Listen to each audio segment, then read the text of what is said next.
Some important integration मैं इसलिए कहना चाहता हूं आपको, ये हमें कुछ एरिया फाइंड करने के बहुत मददगार सिद्ध होते हैं। 0 to π/2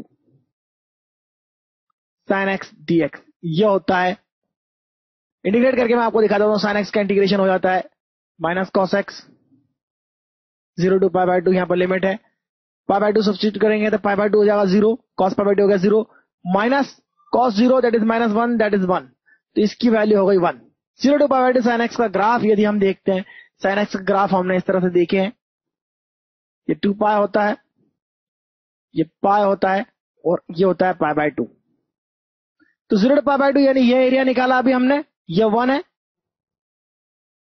इसी तरह से ये निकालेंगे तो ये भी 1 मिलेगा, और यदि आप इसका इंटीग्रेशन करते हैं ऑब्वियसली -1 होगा, लेकिन न्यूमेरिकली इसकी वैल्यू 1 होगी, इसकी भी न्यूमेरिकल वैल्यू 1 होगी।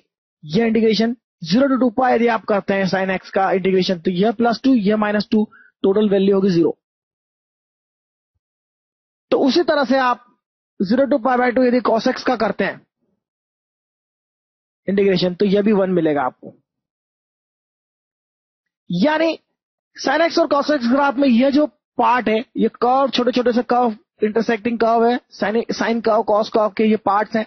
जैसे कि कॉस में यह एक क्वार्टर पाथ मिलेगा आपको, यह 1 एरिया होगा। उसी तरह से यह पाए है, यह भी 1 एरिया होगा, यह π/2 है। तो इस एरिया की वैल्यू आपको पता होना चाहिए कितना है, यानी वो तभी पता हो सकती है जब आप इस इंटीग्रेशन की वैल्यू को जानते हैं। तो काफी इंपॉर्टेंट होते हैं इस तरह के ग्राफ प्लॉट करना, सबसे पहले आपको आना चाहिए, और यह इंपॉर्टेंट इंटीग्रेशन हमेशा याद रखना चाहिए। काफी काम में आते हैं। जैसे बड़े से बड़े इंटीग्रेशन यदि आप 0 to 100 y mod of sin x dx निकालना चाहते हैं, इसका मतलब यह हुआ कि आपको कौन सा ग्राफ चाहिए। इस तरह से ग्राफ बनेगा, यह पाई है, ये 2π है, ये 3π है। अब 100π तक जाएंगे। यहां से पाई तक का एरिया कितना है, पाई तक का एरिया 1 2, यानी 2 स्ट्रिप यहां पर आएगी, 2 क्वार्टर पार्ट्स आएंगे, यानी यह एरिया हो जाएगा 2 पाई तक। अगर 2 हो गया तो 100π तक कितना होगा, 100π तक हो जाएगा 200। तो बस इतना ही काफी हमें समझाने के लिए कि इस तरह की शॉर्ट मेथड पता होना चाहिए, तुरंत हम किसी चीज के जवाब दे सके।